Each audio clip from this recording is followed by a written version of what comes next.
Good afternoon, ladies and gentlemen, and welcome back to another episode of the Daily Friend Wrap. I'm your host, Anlu, Keeve, standing in for your usual host, Nicholas Lorimer, and I'm today joined by Hermann Pretorius. Hermann, how are you? I'm cold, but well. Same. We are also not having the most sunny weather in Cape Town.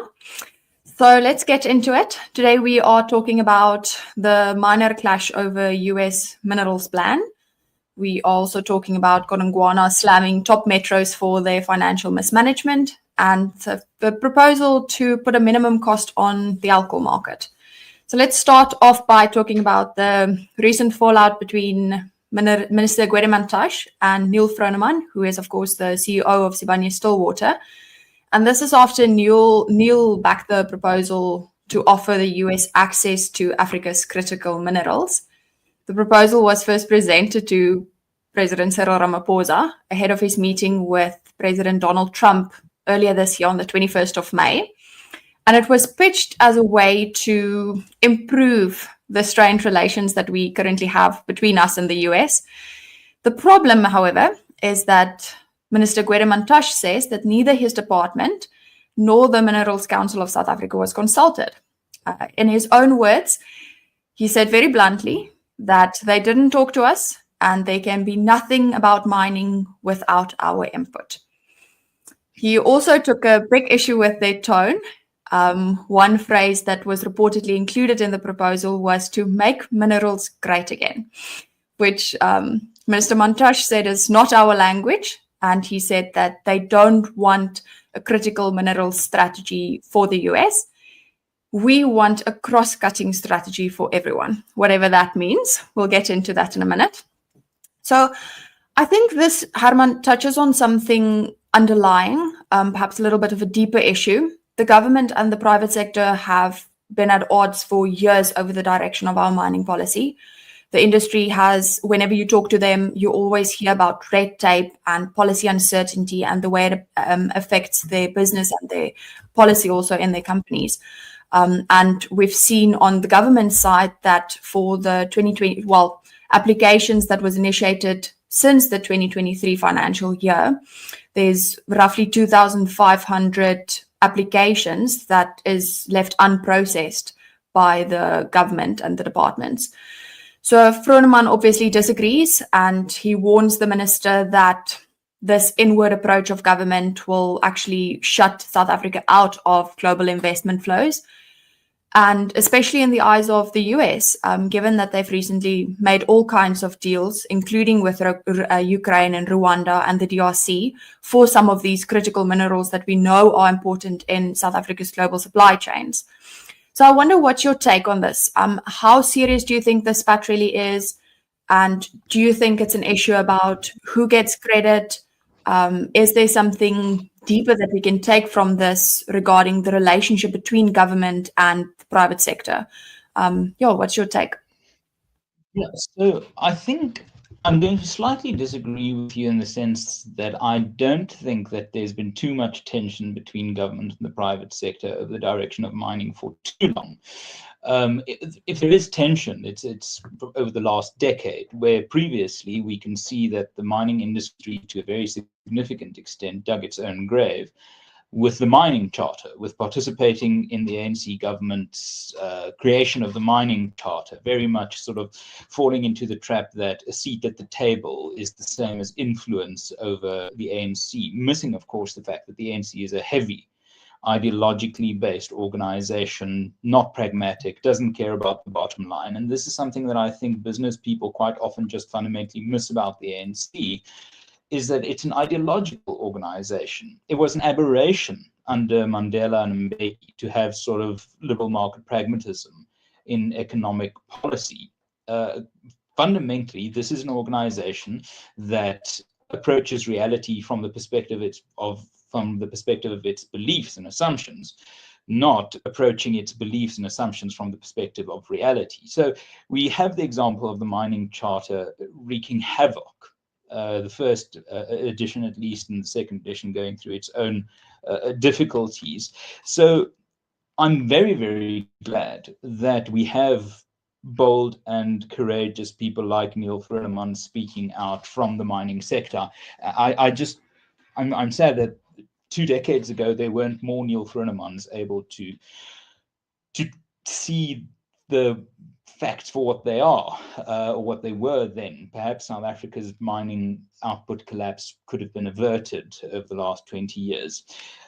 But what I also see in this spat is political panic from the ANC. This behavior from Minister Mantashe is petty, it is childish, and it is clearly indicative of a weakness. This isn't how strong governments or strong political parties with a firm control behave. This is clearly a party in deep trouble, in deep concern. Minister Mantashe knows that. And it is, perhaps one can cut him some slack after all, that this is a minister who has failed so fundamentally in his portfolio that another ministry had to be created alongside his ministry to cope with, the load shedding supply chain. So perhaps he's a bit sore and sensitive about being cut out of stuff, because even the president cut him out of the whole idea of, let's create the Ministry for Electricity in the presidency with Kgosi Ramaphosa. It's sort of like having a minister for finance and a minister for money, because the minister for finance can't do his job. So perhaps Gwede is a bit touched on his studio, but politically it's indicative of an ANC in a crisis of confidence, and rightly so. But I think also therein lies an opportunity, and I'm glad that we see this spat. We need more spats like this, because this would be an indicator of market forces rather than ideological forces determining the route forward for our engagements with the rest of the world. Neal Froneman couldn't care less about ideology. He's a businessman. He cares about his bottom line and the success of his business. Now that, of course, perhaps assumes some ideological components, but certainly if we are in a position where the ANC is becoming a 35% party, and we are in the position where business feel the type of confidence to circumnavigate, perhaps is an appropriate word to describe moving around Minister Mantashe, to circumnavigate or circumvent the minister in trying to directly influence policy and economic circumstances, I think that's good. An economy shouldn't be a political tool. It should be a tool of trade, of participation, of investment, of return on investment.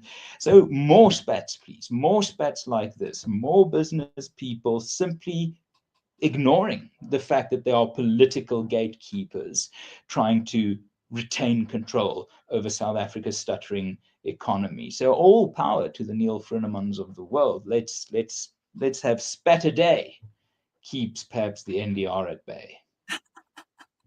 That's brilliant. Well, I wonder if our next story can perhaps also tell a story about political pressure and whether it's actual reform or just political pressure.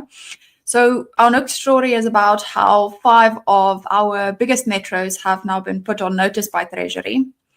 And this is because they have been racking up billions in unauthorized and irregular and wasteful spending. And we're, of course, talking about Joburg, Tshwane, Nelson Mandela Bay, Buffalo City, and Mangaung, where between these 5, the chaos is essentially so bad that Finance Minister Godongwana is threatening to pull the plug on funding transfers unless they actually clear up their act. They have been given until August the 13th, which is next week, to respond with, firstly, the reasons for their failure to comply with the Municipal Finance Management Act, and secondly, to say how they propose that they will actually take accountability and hold officials to account for these spending failures. So to give you a little bit of an idea, Tshwane blew more than 5 billion rand essentially last year in either some differentiation between unauthorized expenditure, irregular, and fruitless and wasteful. Between Tshwane, Nelson Mandela Bay, and Johannesburg, they failed to make, and this is so, I found it remarkable. they failed to make the proper budget provisions for the, obviously your assets decline, your infrastructure has wear and tear, it ages, and they failed to account for this. This and the fact that some of their consumers that owe them debt won't be able to recover those funds. So because of this, they were then had some unplanned funding and they weren't able to maintain and actually keep up with some of this infrastructure failures. Then Johannesburg specifically has like 13 billion rand in irregular spending, Buffalo City as well. And then we have some of these mayors saying that they haven't even seen the letters that Minister Godongwana now wrote to them. So Hermann, I wonder how on earth did we end up in a position where cities can't account for billions? We have basic governance falling apart, and the best excuse, and on top of all of this, we have mayors saying that we didn't get the letter, we didn't get the mail. And I wonder, on top of that, do you think that we'll see Treasury follow through? What on earth do we expect if they do follow through? Because then there's no funding. And to take it back to this political pressure point, do you think it's actual reform or do you think it's political pressure that's forcing Treasury to take in such a tough stance? So, as we've sometimes discussed internally, Treasury is perhaps the most functional governmental department. It has always been that way. For probably the reason that finance and economics and data analysis and all the good stuff that goes into making Treasury function is a filter for the type of quality of civil servant that you can attract to occupy Treasury. I mean, if you think about the sort of skills, the basic skills that you need to move into Treasury, it really is quite high quality human capital. And secondly, Treasury doesn't have essentially much of a budget itself. It is a relatively small department in terms of what it spends and who it employs. So it isn't very attractive for anyone trying to become part of the patronage network. There isn't a great amount of procurement tenders and contracts and sweetheart deals going through Treasury. They don't procure at a level, at a comparable level in terms of other government departments. So it doesn't attract the kansvatters in a way. And I think those pressures ensure, or those factors ensure that a dose of reality remains consistent within the National Treasury, in the sense that we see fiscal prudence, and we can even look back to Tito Mboweni warning his party in Parliament about what, explaining to ANC backbenchers what a sovereign debt crisis is and how dangerous it is and how close South Africa is veering to it. So I think Treasury is one of the last vestiges of perhaps, people associated with the ANC with some sense. And I have a lot of time for both deputy ministers there as well. Masondo and Sarupen, I think, are impressive characters. I don't always agree with them on everything, but, they are certainly serious people. So the pressure coming on this from Treasury is, I think, a combination of insight into the fact that that the government is running out of money, and that it is primarily a problem of expenditure and not of revenue, as our colleague Gabriel Kranzer has exposed in his Blueprint for Growth papers earlier this year and last year. South Africa doesn't really have a revenue crisis. We have a spending crisis. At this stage, we can still generate enough revenue to cover our basic functions as state.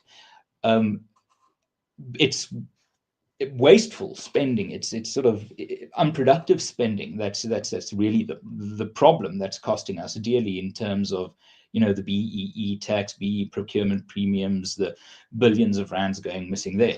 So I'm glad that the Minister of Finance is applying this pressure. No one else can apply this pressure. And something that is worth perhaps appreciating for a second is that the local government system in South Africa is set up in such a way that it really doesn't require more than managerial competence, if I can put it that way.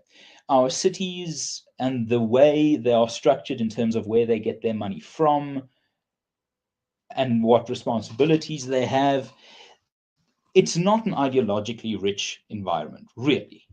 A managerialist, socialist, capitalist, or middle of the road mayor could be equally successful within the system, because it really is, in a sense, just a question of receiving money and approving its spending, receiving money, approving its spending, and making sure that the spending is allocated done properly. Now, you can be a socialist and believe in proper spending, proper government spending. You can be a capitalist and believe in proper government spending. So it's not really an ideological problem. It is a problem of human capital. It's sort of the contrast of Treasury, where Treasury has, despite all pressures, attracted talent. Local government hasn't. Our local government level of politics, state of politics, caliber of politicians, far sort of falls far behind what should be expected in terms of cities and municipalities in this level of crisis. And as a resident of Pretoria, the Tshwane Metro's situation is perhaps especially depressing because the city was in the financial black, then was subject to an 8 months illegal administrative order that was reversed by the Constitutional Court. When the administrative takeover was rescinded, the city was a few billion in the red. Then the coalition of Silje Brink started righting the ship.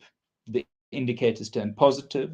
The Auditor General indicated, Salga indicated, Treasury said, yes, Tswane's finances are turning positive. And now this.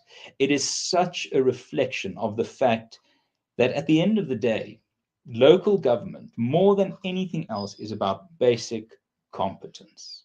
And as we prepare for the local government elections, my word, if there's any call I can make on South Africans, it is to pressure your parties to send their best. We sit in a situation where I think too many skilled people are in parliament, too many talented people aren't even interested in local government. I'm very excited that we could perhaps see that change, because at the end of the day, local government is about just good old competence. And these cities, if you're asking what's behind these lost billions, well, it's sadly good old incompetence. Yeah, I think one example that came out of the story of that particular just basic incompetence is the fact that Buffalo City Metro failed to essentially appoint an engineer for 7 years. Engineers are so important, and even just that basic accounting error that they essentially did by not accounting for basic degradation. Anyhow, let's have a quick look at our last story. And this one is one that might make your beer a little bit either more expensive or, depending on where you buy it, a little bit more dodgy. So South African Breweries isn't especially thrilled about Treasury's latest idea, which is to put a minimum price on alcohol. Richard Rivet Karnak, who is South African Breweries' CEO, he really didn't hold back, and I quote, this is his words, "Any pricing tool that significantly increases alcohol costs, risk pushing constrained consumers further towards illicit options." I think that's quite clear. As government has done in many other cases, they again propose another restriction, another regulation, and they do it in the name of curbing what they say is abuse in this case, and in the name of protecting public health, and in the name of what is better for us as citizens. So yeah, I'll admit I was quite shocked by the fact that nearly 60% of South Africans binge drink. That is quite a lot. And it is apparently one of the highest in the world, according to the World Health Organization. So it's a startling stat, but it's this kind of policy that really risks pushing people towards, yes, the illicit market, but also businesses out of the South African economy. I think it's true that, as the CEO said, that the alcohol market is still incredibly important for the economy. It creates jobs and it creates trade. And for an economy that we want to grow, who has not had growth, we need the economy to and business to actually have freer trade and to be able to trade amongst each other. So I'm wondering, what's your take on specifically the CEO's comment, which is that it's bad for jobs, it's bad for tax revenue, and it's bad for public health. And how much of this do you think is actually about protecting the public, and how much of it's just about a little bit more control for government? And through that way, it's actually not the good for us, but just bad at the end of the day. Yes. This is a particularly interesting phenomenon, given how recent COVID is. I think we all remember when people zol, they put saliva on the paper. And then we remember the crackdown on cigarettes and tobacco products. Retrospectively, and at the time, an insane idea. I mean, the mere notion that banning tobacco sales might help fight coronavirus, insane. But we saw a perfect case study of what happens on substance crackdown, legal substance crackdown. People, I don't know of anyone who stopped smoking during COVID, but I know of many people who just got illicit cigarettes. And these are generally decent people. These aren't criminals. These aren't people who sort of revel in the gutters of the underworld. These are people who just sort of decided they want to smoke. They are adults. They are allowed to legally smoke. Why on earth wouldn't they smoke? And they smoke. So the crackdown on the tobacco trade created an illegal tobacco trade that I think persists to this day, but I haven't looked at the data.